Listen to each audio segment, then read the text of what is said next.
ഹോ, നടന്ന് തളർന്ന് കുറച്ചു നേരം ഇരിക്കാം.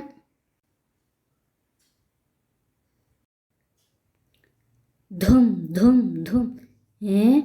അതെന്താ ശബ്ദം?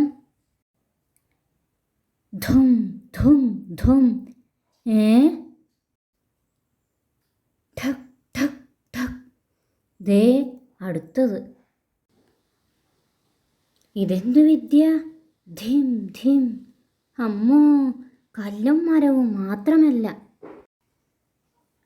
ഹമ്പടാ, ആ ചാത്തനായിരിക്കും ഇതിനു പിന്നിൽ. അതാ അവൻ മരത്തിൽ തൊടുന്നു. ഛക് ഛക് ഛക്. അമ്മേ, ദേ മരം ചാടിപ്പോയി. Good morning. എന്താ ഇതിൻ്റെ വിദ്യ? ഞാൻ തൊട്ടാൽ എന്തും ചാടിച്ചാടിപ്പോകും, അത്ര തന്നെ.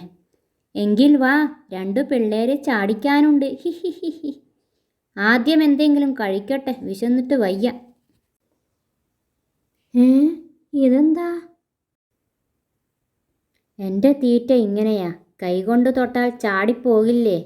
ഹി ഹി ഹി ഹി ഹി. വല്ലാത്തൊരു ജീവിതമാ അല്ലേ? കുറേ ദൂരം നടക്കാനുണ്ടോ? ഒരു 1.5, 2, 2.5, 3, 3.5 കിലോമീറ്ററേ ഉള്ളൂ. ഓഹോ, ചാടിക്കുന്ന ചാത്തനാണല്ലോ കൂടെ.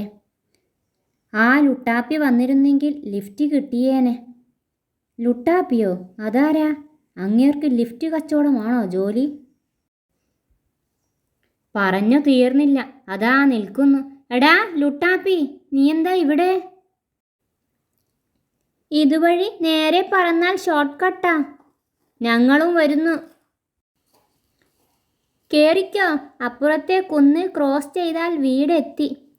ഹഹഹ, ഇത്തവണ എനിക്കൊന്നും ചെയ്യേണ്ടി വരില്ല എന്ന് തോന്നുന്നു.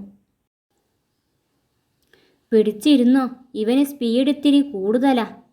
ചാടിക്കും ചാത്തൻ കുന്തത്തിൽ തൊട്ടതോടെ. അയ്യോ, കുന്തം ചാടി. അമ്മോ.